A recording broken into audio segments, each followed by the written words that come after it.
Document 1. Les établissements privés enregistrent chaque année un nombre croissant d'élèves inscrits. En France, leur attrait ne s'explique pas seulement par le succès scolaire, mais également par leur réputation.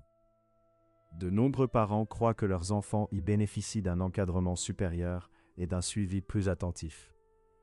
Ces écoles, contre une contribution financière, accueillent surtout des élèves provenant de milieux aisés. Un aspect crucial pour certaines familles. Document 2. Au sein des écoles privées, la proportion d'élèves venant de milieux moins favorisés est faible. En raison des frais de scolarité, ces institutions ne sont pas à la portée de toutes les familles, accentuant ainsi la distinction par rapport aux établissements publics. Cela nuit à la diversité sociale et prive les étudiants d'opportunités d'interaction enrichissantes avec des pairs issus de différents milieux. Ce type de système éducatif contribue donc à maintenir les inégalités et renforce un sentiment d'exclusion. Faut-il opter pour une école privée ou publique? Le choix entre une école privée et une école publique suscite de nombreux débats parmi les parents. D'une part, les établissements privés attirent des familles en quête d'un encadrement jugé supérieur et d'une réputation académique solide.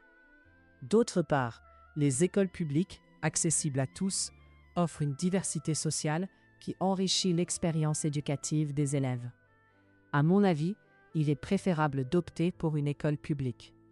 Premièrement, ces établissements favorisent la mixité sociale, permettant aux élèves d'interagir avec des camarades issus de milieux variés, ce qui est essentiel pour leur développement personnel.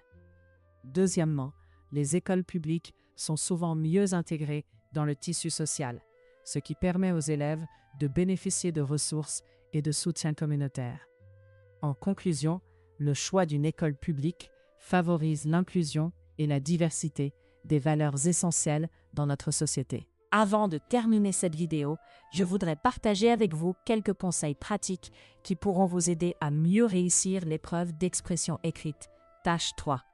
Tout d'abord, prenez toujours le temps de lire attentivement les deux documents afin d'en comprendre les idées principales avant de commencer à écrire.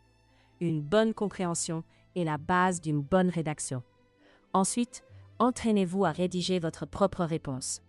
Les rédactions proposées dans cette playlist sont des modèles pour vous guider, mais l'objectif est que vous développiez progressivement votre propre manière d'écrire. Je vous conseille également d'adopter une structure fixe pour tous les sujets. En utilisant toujours la même organisation, vous gagnerez du temps le jour de l'examen et vous réduirez le risque d'oublier une partie importante de votre réponse. Pour progresser, entraînez-vous avec plusieurs sujets de cette playlist. Plus vous pratiquez, plus vous développerez votre vocabulaire, votre aisance et votre confiance. N'oubliez pas non plus de vous entraîner à écrire rapidement au clavier. Comme le TCF Canada se passe sur ordinateur, une bonne vitesse de frappe vous permettra de mieux gérer votre temps pendant l'épreuve. Enfin, si cette vidéo vous a été utile, je vous invite à vous abonner à TCF Canada Studio.